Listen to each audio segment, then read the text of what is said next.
Kyiv पर बड़े हमले की प्लानिंग कर रहा है रशिया। कहा जंग में गई रशियन कमांडर की जान, और किसने कहा कि जरूरत पड़ने पर रूस कर सकता है क्लस्टर वेपन का इस्तेमाल। भीषण जंग से जुड़ी बाकी खबरों के लिए देखिए महायुद्ध टॉप 9। महायुद्ध की आशंकाओं के बीच कीव के आसमान में खिंजल मिसाइल से लैस 3 रूसी MiG-31 फाइटर जेट्स ने चक्कर लगाकर सनसनी फैला दी। आसमान में रूसी फाइटर जेट्स दिखने के बाद कीव एयर अलर्ट पर है। यूक्रेनी वायुसेना ने एयर डिफेंस सिस्टम को रेडी टू अटैक मोड पर रखा है। खेरसों में रूस ने तबाही मचा रखी है। देर रात से ही खेरसों के अलग अलग इलाकों में रूस भारी गोलीबारी कर रहा है। रूसी सेना ने रिहायशी इलाके को निशाना बनाया। रूसी हमले में 8 साल के बच्चे समेत 8 लोगों के घायल होने की खबर है। बैटल ग्राउंड में रूस और यूक्रेन की सेना आमने सामने की जंग लड़ रही है। आमने सामने की लड़ाई में रूसी सैनिक के सिर में गोली लगने से मौके पर ही उसकी मौत हो गई। यूक्रेन के आक्रामक अटैक के बाद एक रूसी सैनिक भागता हुआ यूक्रेनी सैनिक के सामने सरेंडर करता दिखा।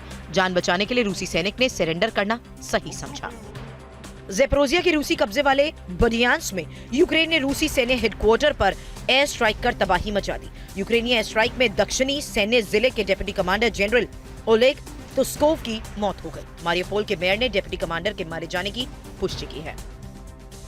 रूसी रक्षा मंत्री शोइगु ने यूक्रेन में क्लस्टर हथियारों के इस्तेमाल का ऐलान कर नाटो में खलबली मचा दी है।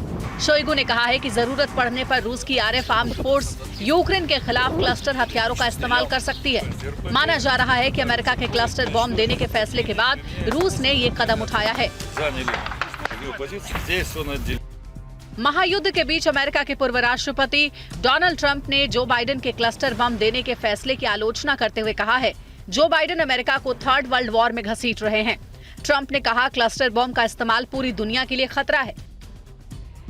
महायुद्ध के बीच अब यूक्रेन के पायलट्स को 11 नेटो देशों में F-16 फाइटर जेट से एयर स्ट्राइक की ट्रेनिंग देने का इंतजाम किया गया है। यूक्रेनी पायलट्स को Denmark, Netherland, Poland, Canada, Britain और नॉर्वे के ट्रेनर भी F-16 फाइटर जेट ऑपरेट करना सिखाएंगे। वो रेदर के वॉर फ्रंट पर यूक्रेन के छापामार दस्ते ने गोरिल्ला हमलों को अंजाम दिया। इस बीच यूक्रेनी सैनिकों ने मैनपैड मिसाइल से रूस के T-72 बैटल टैंक को तहस नहस कर दिया। इस हमले में रूस का गोला बारूद से लदा मिलिट्री व्हीकल भी नष्ट हुआ है। अमेरिकी लीडर रॉबर्ट कैनेडी ने दावा किया कि रूस के सभी शहर नाटो के रडार पर हैं। रूस की हिमाकतों का जवाब देने के लिए नाटो की मिसाइल अटैक मोड में रखी गई है, तो रूस की मिसाइलों को नाकाम करने के लिए अमेरिका का मिसाइल सिस्टम भी पूरी तरह से सक्षम है।